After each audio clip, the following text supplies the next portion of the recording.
Mga kapuso, pababa ang trend ng new COVID cases sa NCR sa nakalipas sa linggo batay sa analysis ng Okta Research sa DOH data.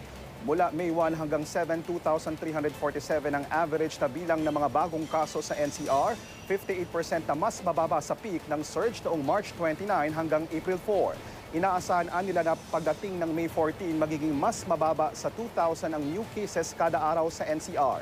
Maituturing na anilang stable ang trend sa NCR, pero sa Laguna dumarami ang mga bagong kaso sa Calamba.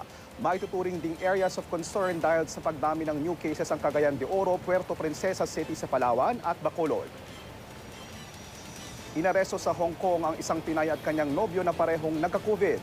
Dahil ayon sa Hong Kong Health Department, kulang ang impormasyong ibinigay ng dalawa para matrace ang kanilang mga pinuntahan at nakasalamuha alinsunod sa Prevention and Control of Disease Regulation.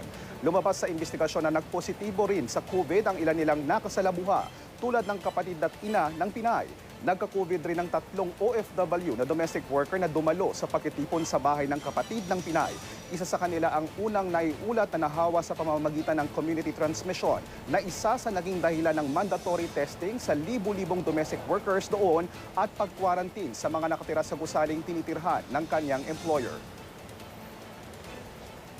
Iginiit naman ni PNP Chief General Guillermo Eleazar na walang karapatan ang mga polis na magparusa sa mga mahuhuling walang face mask. Sabi ni Eleazar sa interview ng Super Radio DZBB, manghuhuli at hindi mananakit ang mga pulis. Dadalhin din ang violators sa holding area kung saan dapat masigurong walang kumpulan.